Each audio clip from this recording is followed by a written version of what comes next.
பெண்களின் ப்ராக்சி அரசியலுக்கு முடிவு. வரலாற்றில் இல்லாத மாற்றம். பெண்களுக்கு பாஜக கொடுத்த சக்தி. இந்திய அரசியலில் பெண்களின் நிலை கடந்த சில ஆண்டுகளில் மிகப்பெரிய மாற்றத்தை சந்தித்துள்ளது. ஒரு காலத்தில் பெண்கள் அரசியலில் ப்ராக்சி எனப்படும் மற்றவர்களின் கட்டுப்பாட்டில் செயல்படும் நிலைக்கு தள்ளப்பட்டதாக குற்றச்சாட்டுகள் எழுந்துள்ளன. மேலும் பெண்களை குறைத்து மதிக்கும் கருத்துக்கள், அச்சுறுத்தல்கள் மற்றும் அவமதிப்பு சம்பவங்களும் அரசியல் வட்டாரங்களில் இடம்பெற்றுள்ளதாக விமர்சனங்கள் இருந்துள்ளன. இந்த சூழ்நிலையை மாற்றும் வகையில் மத்திய அரசு பல முக்கிய நடவடிக்கைகளை மேற்கொண்டுள்ளது. அதில் முக்கியமானது நாரி சக்தி வந்தன் சட்டம். இந்த சட்டத்தின் மூலம் நாடாளுமன்றம் மற்றும் மாநில சட்டமன்றங்களின் பெண்களுக்கு 33% இடஒதுக்கீடு வழங்கப்பட்டுள்ளது.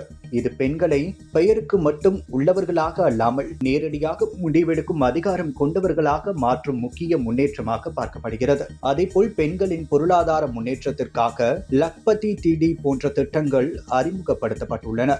இந்த முயற்சிகள் மூலம் கோடிக்கணக்கான கிராமப்புற பெண்கள் தொழில் முனைவோர்களாக உருவாகி வருகின்றனர். இதனால் பெண்களின் சுய நிறைவு மற்றும் குடும்பத்தின் பொருளாதார நிலையும் மேம்படுகிறது. பெண்களின் பாதுகாப்பை உறுதி செய்வதற்காக கழிப்பறை வசதிகள், சேஃப் சிட்டி திட்டங்கள் போன்ற அடிப்படை மற்றும் நவீன வசதிகளும் உருவாக்கப்பட்டுள்ளது.